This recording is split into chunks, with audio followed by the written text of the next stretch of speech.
कल्पना कीजिए एक ऐसे ब्रांड की जो दुनिया भर के लाखों रसोई घरों में पहुंच चुका है और अपने शाश्वत उत्पादों के साथ लगभग जीवन भर उपयोग का वादा करता है।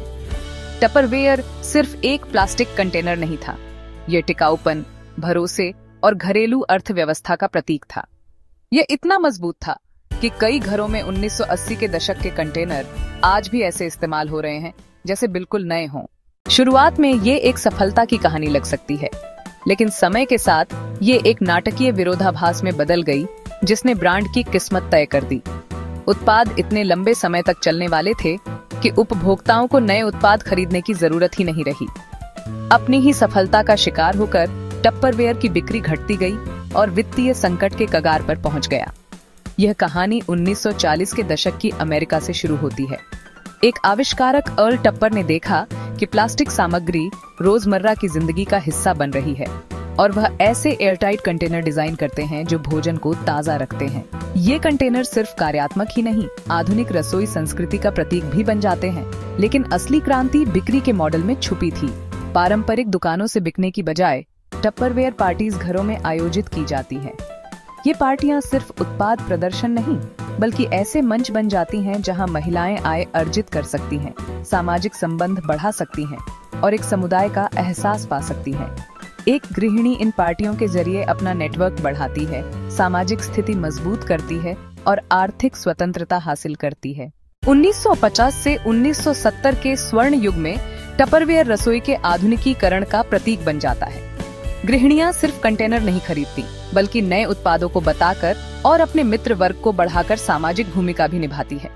सीधा बिक्री MLM मॉडल उस दौर में बेहद सफल रहा। व्यक्तिगत संबंधों पर आधारित बिक्री से भरोसा बनता है और समुदाय का एहसास होता है। मगर समय के साथ सिस्टम की कमजोरियां सामने आती हैं। डिजिटल युग में व्यक्तिगत बिक्री का मोह धीरे धीरे कम होने लगता है और युवा पीढ़ी को होम पार्टी संस्कृति की जानकारी नहीं होती। 1980 से प्रतियोगिता तेज होती है। लॉक एंड लॉक, पायरेक्स और ओएक्सो जैसे ब्रांड्स विभिन्न सामग्री, आधुनिक डिजाइन और सस्ती कीमतों के साथ बाजार में आते हैं। सुपरमार्केट की शेल्फ पर आसानी से उपलब्ध उत्पाद उपभोक्ताओं के लिए प्राथमिकता बन जाते हैं। जबकि टपरवेयर अभी भी पारंपरिक होम पार्टीज पर निर्भर है, उत्पादों की लंबी उम्र बिक्री घटा देती है। एक बार खरीदने के बाद कंटेनर वर्षों तक बदला नहीं जाता। टिकाऊपन बिक्री को रोके का कारण बन जाता है। ये विरोधाभास, जैसे कोडक का डिजिटल में देरी करना या ब्लॉकबस्टर का नेटफ्लिक्स से पिछड़ना, ये दिखाता है कि ब्रांड अपनी ही ताकत का शिकार हो गया। 2020 में महामारी टपरवेयर के लिए थोड़ी बढ़त लाती है। घर में खाना पकाने की वजह से लोग मजबूत कंटेनर में भोजन स्टोर करना चाहते हैं। सोशल मीडिया पर charm meal prep trend lock and lock और आइकिया कंटेनर को आगे बढ़ाता है। फिर भी टपरवेयर अपनी गुणवत्ता और पुरानी यादों के साथ ध्यान आकर्षित करता है। लेकिन यह लहर ज्यादा देर नहीं टिकती। महामारी के बाद उपभोक्ता व्यवहार तुरंत ऑनलाइन खरीदारी की ओर बदल जाता है और टपरवेयर डिजिटल दुनिया में अपनी स्थिति नहीं बना पाता। अमेजन और वॉलमार्ट जैसे बड़े प्लेटफॉर्म पर प्रभावी न होने से ब्रांड की डिजिटल ट्रांसफॉर्मेशन की कमी उजागर होती है। 2023 के बाद की तस्वीर नाटकीय है। कंपनी का कर्ज 700 मिलियन से ज्यादा हो जाता है, बिक्री 50% से अधिक गिर जाती है और 2024 में उसे दिवालिया सुरक्षा के लिए आवेदन करना पड़ता है। ये सिर्फ आर्थिक पतन नहीं, बल्कि एक युग का अंत है। बदलती दुनिया के साथ कदमताल न कर पाने वाले सांस्कृतिक प्रतीक की कहानी है।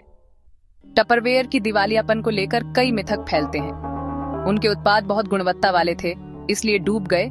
दावा आंशिक रूप से सही है। टिकाऊपन ने वास्तव में बिक्री कम की। MLM मॉडल कहीं नहीं चलता, ये पूरी तरह ठीक नहीं। कुछ देशों में यह अब भी सफल है। टपरवेयर सिर्फ एक पुरानी यादों वाला ब्रांड है, यह भी बहस का विषय है। कुछ युवाओं को ये आउटडेटेड लग सकता है, जबकि इसमें अब भी रेट्रो आकर्षण है। ब्रांड का सांस्कृतिक और सामाजिक प्रभाव निर्विवाद है। यह महिलाओं को रोजगार देने, घरेलू अर्थव्यवस्था में योगदान देने और लाखों लोगों को सामाजिक जुड़ाव का एहसास देने में मददगार रहा। पुराने टपरवेयर कंटेनर आज भी कई घरों में इस्तेमाल हो रहे हैं। सिर्फ रसोई सामान नहीं, बल्कि एक दौर के मौन साक्षी हैं। भविष्य की संभावनाएं अब भी मौजूद हैं। अगर टपरवेयर ने जैव प्लास्टिक या पुनर्नवीनीकरण कांच के उत्पाद बनाए होते, तो वह पर्यावरण के प्रति जागरूक उपभोक्ताओं को आकर्षित कर सकता था और लॉक एंड लॉक से प्रतिस्पर्धा कर सकता था। ऑनलाइन सब्सक्रिप्शन के माध्यम से नए डिजाइन सीधे उपभोक्ता तक पहुंचाए जा सकते थे, जिससे स्थायी आय आती। अन्यथा ब्रांड केवल रेट्रो बाजार में एक संग्रहणीय वस्तु बनकर रह जाएगा। टप्परवेयर की कहानी हमें एक महत्वपूर्ण सबक देती है। कभी कभी सबसे बड़ी ताकत सबसे बड़ी कमजोरी बन जाती है, अगर समय की गति के साथ चलने में चूक हो जाए। टिकाऊपन जो एक फायदा है, वही बिक्री में कमी का कारण बन जाता है। डिजिटल ट्रांसफॉर्मेशन में देरी का असर अपूरणीय होता है और उपभोक्ता की आदतें बहुत तेज बदलती हैं। और शायद टप्परवेयर की असली विरासत उसके उत्पाद नहीं, बल्कि उसका सामाजिक, सांस्कृतिक और आर्थिक जीवन पर पड़ा असर है। हर घर में मिलने वाला एक कंटेनर सिर्फ स्टोरेज आइटम नहीं, बल्कि एक युग, एक दृष्टि और एक सांस्कृतिक आंदोलन का मूक साक्षी है। क्योंकि असली टिकाऊपन उत्पादों में नहीं, बल्कि दृष्टि में है। अगर आपको ये कहानी पसंद आई हो तो वीडियो लाइक करें, चैनल को सब्सक्राइब करें और कमेंट्स में अपनी राय बताएं। आपको क्या लगता है, टप्परवेयर की विरासत क्या दर्शाती है? हम आपकी टिप्पणियों का इंतजार करेंगे।